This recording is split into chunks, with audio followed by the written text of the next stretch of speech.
12월 8일 월요일. 오늘이라는 선물. 우리는 흘러가는 시간 속에서 하루하루를 살아갑니다. 그 하루에 최선을 다해야 합니다.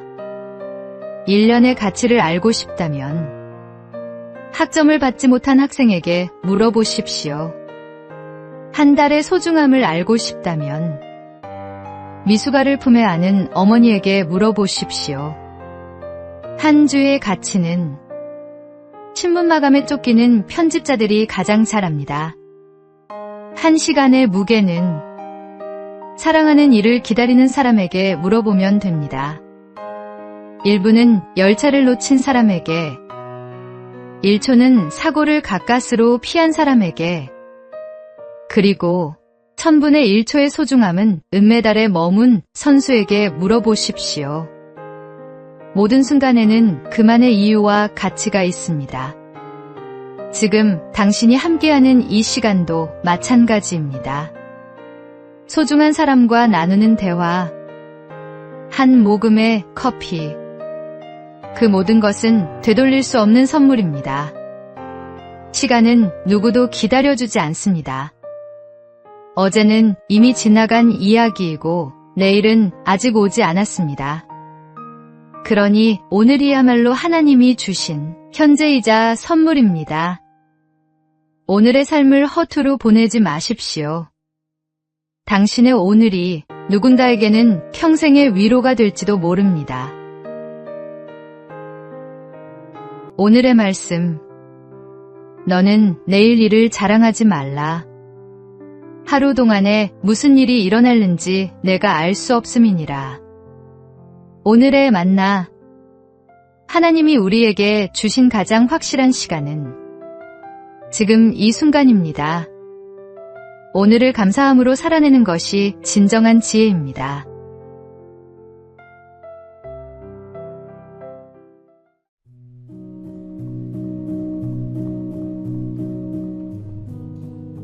(12월 9일) 화요일. 분홍신의 유혹. 덴마크의 동화작가 안데르센의 작품 중에는 분홍신이라는 이야기가 있습니다. 한 소녀가 아름다운 분홍색 신발에 마음을 빼앗겼습니다. 그 신은 마술사의 손에서 만들어진 것이었고 한 번 신으면 죽을 때까지 춤을 멈출 수 없는 마법이 걸려 있었습니다. 소녀는 처음엔 기쁘게 춤을 추었습니다. 사람들의 부러운 시선이 즐겁게 느껴졌고 분홍신을 신은 자신의 모습이 너무나 사랑스러워 보였습니다. 하지만 그 춤은 곧 그녀를 괴롭게 만들었습니다. 분홍신은 가시덤불 속으로, 어두운 계곡으로 그녀를 끌고 갔습니다. 결국 온몸이 상처투성이가 되었고 그 신발에서 벗어나기 위해 그녀는 자신의 발목을 잘라야 했습니다. 예수님께서는 죄를 짓게 하는 손이나 발은 찍어버리라고 말씀하셨습니다. 죄는 분홍신처럼 겉보기에 늘 아름답고 매혹적으로 다가옵니다. 그러나 그 끝은 자유가 아닌 속박이며 결국 생명을 잃게 만듭니다. 오늘도 우리 앞에는 수많은 분홍신이 놓여 있습니다. 눈길을 끄는 유혹, 달콤한 제안, 잠시의 쾌락, 그 속에 숨은 사슬을 알아차릴 수 있는 눈이 필요합니다. 오늘의 말씀. 만일 내 오른손이 너로 실족하게 하거든 찍어 내버리라. 내 백체 중 하나가 없어지고 온 몸이 지옥에 던져지지 않는 것이 유익하니라. 오늘의 만나. 아름답게 보이는 것이 모두 선한 것은 아닙니다. 주님의 빛 아래서 진짜와 가짜를 분별하는 지혜를 구하십시오.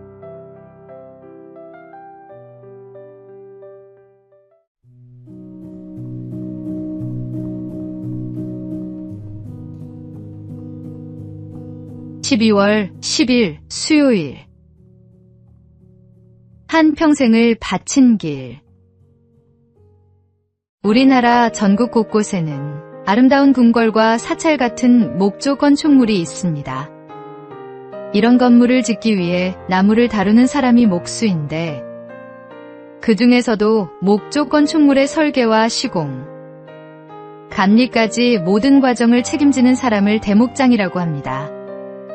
대목장은 다양한 건축 기법과 기술을 종합적으로 습득해야 하는 만큼 수십 년에 걸친 현장 경험과 배움을 통해 완성됩니다.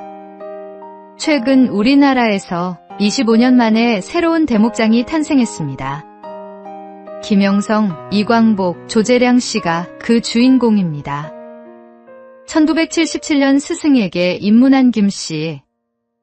수십 년 동안 대목장 기술을 전수받은 이 씨. 1996년 입문 이래 궁궐 건축의 계보를 이어온 조 씨까지. 이들은 모두 한평생을 전통기술 보전과 전승에 바쳤습니다. 국가유산청은 이들이 앞으로 현장에 활력을 가져올 것으로 기대한다고 밝혔습니다. 한 분야에서 경지에 오르기까지는 긴 시간과 인내가 필요합니다. 스승에게 배우고 다시 제자에게 전하는 이 아름다운 전승의 과정은 우리 신앙생활과도 연결됩니다. 하나님께서 우리에게 주신 믿음의 유산을 다음 세대에 온전히 전하는 것, 그것이 바로 우리가 이어가야 할 소망의 길입니다. 오늘의 말씀. 또 내가 많은 증인 앞에서 내게 들은 바를 충성된 사람들에게 부탁하라. 그들이 또 다른 사람들을 가르칠 수 있으리라. 오늘의 만나. 믿음의 계보를 잇는 일은 하루아침에 이루어지지 않습니다. 오랜 시간 성실히 걸어온 발자취가 다음 세대에게 빛이 됩니다.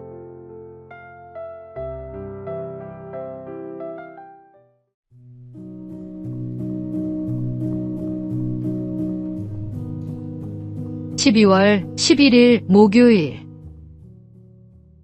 사랑을 미루지 말라. 톨스토이의 우화집에는 이런 이야기가 전해집니다. 그가 여행 중 어느 주막에 머물던 날, 아침에 떠나려는데 병든 주막집의 어린 딸이 그의 빨간 가방을 달라며 울고 있었습니다. 여행길이라 가방을 내줄 수 없었던 톨스토이는 집으로 돌아가면 다시 찾아와 주리라 마음속으로 다짐했습니다. 며칠 뒤 그는 약속을 잊지 않고 가방을 들고 주막으로 되돌아왔습니다.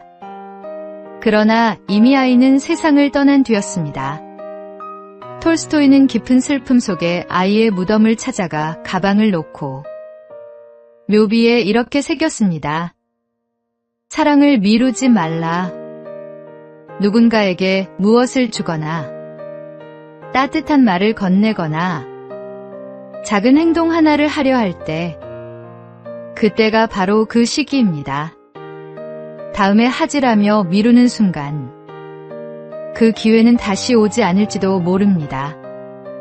당신이 지나쳐버린 그 한 사람의 마음이 외로움에 상처 입고 쓰러질 수도 있습니다.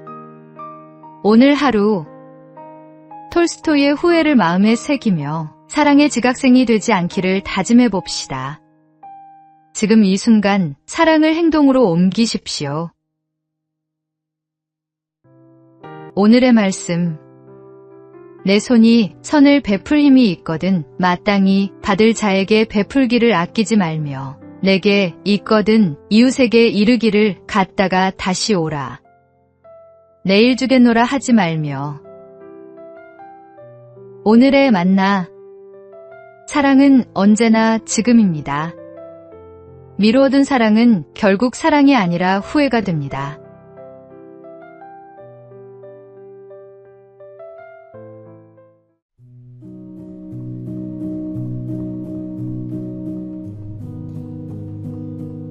(12월 12일) 금요일.